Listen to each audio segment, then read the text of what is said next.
বন্ধুরা, আজকে tomato stuffing বা টমেটো পুর বা টমেটো কোপ্তাকারি যেটাই বলো সেটা আমি আজকে বানাচ্ছি। এটাকে টমেটো স্টাফিংও বলে, টমেটো কোপ্তাকারিও বলে। তো কি করেছি, সামনের থেকে দেখে নাও। টমেটোটা আমি ভালো করে চাকু দিয়ে কেটে ভেতরের সিডসটা কমপ্লিট বের করে নিয়েছি, একটা সিডসও নেই দেখো। তারপরে স্লাইড এর মধ্যে স্লাইড লবণ দিয়ে এটাকে এই ছেঁকনির ওপরে এরকম করে রেখে দিয়েছি, ভেতরের যে এক্সট্রা জলটা যেন বের হয়ে যায়। দেখো আমি আগেই লবণের মধ্যে স্লাইড লবণ দিয়েছি, দিয়ে এটাকে এরকম করে রেখেছি, এক্সট্রা জল এর থেকে যেন বেরিয়ে যায়।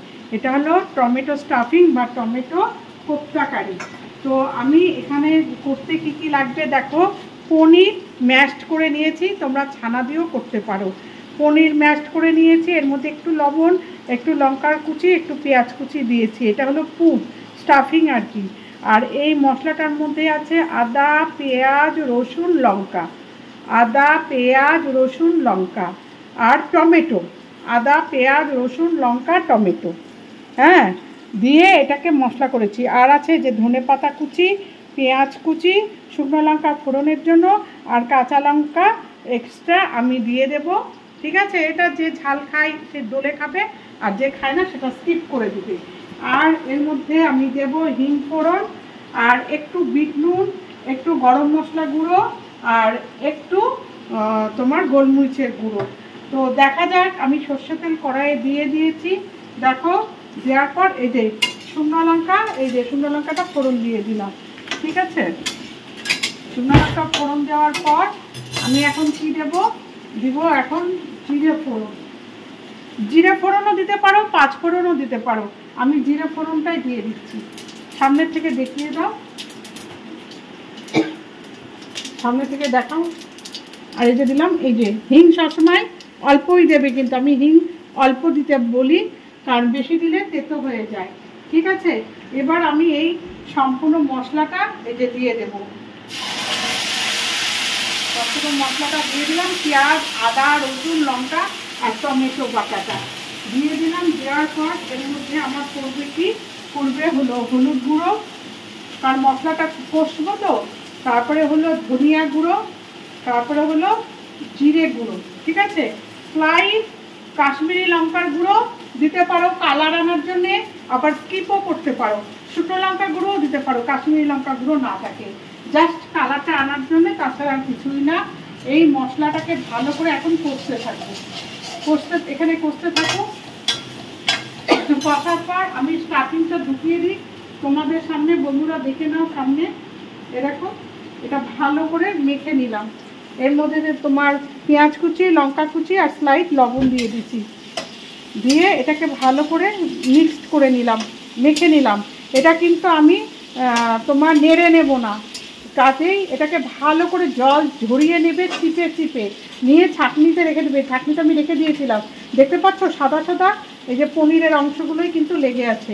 এবার এর মধ্যে যতখানি পারো টমেটো স্টাফিংটা ঢুকিয়ে দেবে। স্টাফিংটা যত ঢোকাবে ততই খেতে ভালো লাগবে। ঠিক আছে, তো আমি এবার পরে তোমাদের কাছে আবার আসছি। এই যে জল ঢেলে দিলাম, কাছে এসে কর না, নাহলে বন্ধুরা দেখতে পারে নাকি। তারপরে এই যে পেঁয়াজ দিয়ে দিলাম। পেঁয়াজটা তেলের মধ্যে ফোড়নের সময়ও আপনারা দিতে পারেন, আবার যখন মশলাটা কষানো হয়ে যাবে তখনও দিতে পারেন। আর জলটা বেশি দেওয়ার দরকার নাই, কারণ এটা গ্রেভি টাইপের হবে, তো ওই জন্য বেশি দেওয়ার দরকার নেই। আর এই যে লঙ্কা দিয়ে দিলাম। ঠিক আছে, জলটা মাপটা দেখে নেন কতখানি দিয়েছি আমি, সেই ভেবে জলটা দেবেন। ঠিক আছে, আর লবণটা মাপ মতন দেবেন, কারণ কি পুরের মধ্যে কিন্তু স্টাফিংয়ের মধ্যে লবণ আছে, শুধু গ্রেভিটা লবণ হওয়া নিয়ে কথা। ঠিক আছে, এই দিলাম, একটু গোলমরিচের গুঁড়ো দিয়ে দিব, গোলমরিচের গুঁড়ো দিয়ে দিলাম। এবার একটুখানি বিট নুন দিয়ে দিব, এই যে বিট নুন দিয়ে দিব, দিয়ে তারপরে এটাকে ভালো করে নেড়ে নিই, কারণ মশলাটা সাইডে সাইডে লেগে আছে। ঠিক আছে, এবার ফুটে উঠেছে, জলটা ভালো করে ফুটে উঠেছে, ঝোলটা গ্রেভিটা ফুটে উঠেছে।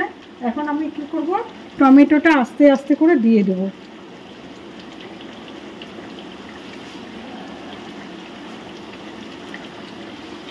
টমেটোটা আস্তে করে দিয়ে দিলাম, দেওয়ার পর ঢেকে দিলাম। তো কিছুক্ষণ থাকবে, নামানোর আগে ধনে পাতা আর গরম মশলা গুঁড়ো দিয়ে দেবো। ধনে পাতা গরম মশলা গুঁড়ো দিয়ে ভালো করে নেড়ে ছেড়ে নামিয়ে রাখবো। বেশি নাড়তে যাবেন না, কারণ স্টাফিংটা বের হয়ে যেতে পারে, আর স্টাফিংটা ভেতরে যত দেবেন ততই খেতে ভালো লাগবে। এবার নামানোর পর আমি দেখাচ্ছি ঠান্ডা মশলা। গরম মশলার গুঁড়োটা এই যে ছড়িয়ে দিলাম, গরম মশলার গুঁড়োটা দিয়ে দিলাম, আর দিয়ে দিলাম ধনে পাতা কুচি।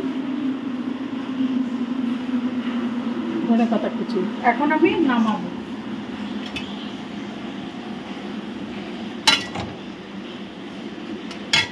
এটা আগে চামচ দিয়ে নিয়ে নিই, চামচ দিয়ে নিয়ে নিলে না তাহলে সুবিধা হবে।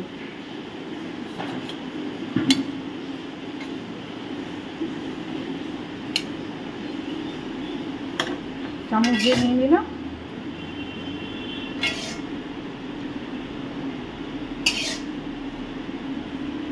এখানে এখানে নামিয়ে নিয়ে আমি নামাবো, তাহলে আমার সুবিধা হবে,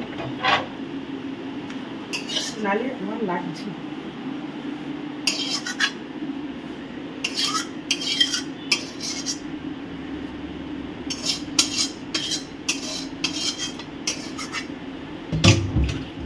গ্রেভির ওপরে এটা দিয়ে দিতে হবে।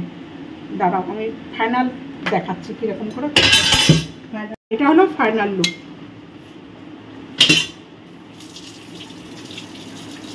এটার নাম হলো টমেটো স্টাফিং বা টমেটো দোলমা বা টমেটো পুর, হ্যাঁ বলতে পারো টমেটো কোপ্তাকারি।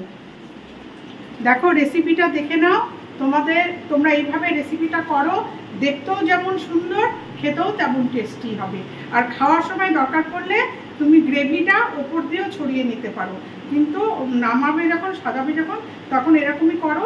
কারণ টমেটোটা লাল, তার উপরে পুরটা সাদা, পুরের মধ্যে হলুদ দিইনি, নেড়েও নিইনি, এই সাদা রাখার জন্য ইচ্ছে করে। আর খাওয়ার সময় গ্রেভিটা ওপর দিয়ে ছড়িয়ে নিয়ে খাও, তাহলে আরও বেশি টেস্টি লাগবে। ভেতরে স্টাফিংটাও টেস্টি লাগবে, কারণ ওর মধ্যে লবণ দেওয়া আছে, পেঁয়াজ লঙ্কা দেওয়া আছে। আর টমেটোর ভেতরে তো স্লাইড লবণ দিয়ে আগে এক্সট্রা জলটা ঝরিয়ে নিয়েছি, তো ভেতরটা কমপ্লিট সল্টি সল্টি থাকবে। তো তোমাদের দেখতে কেমন লাগছে জানাবে, আর করে খেয়ে সেটাও জানাবে টেস্টি হলো কিনা। তা আমি বলছি, এটাকে আমি বলি টমেটো স্টাফিং।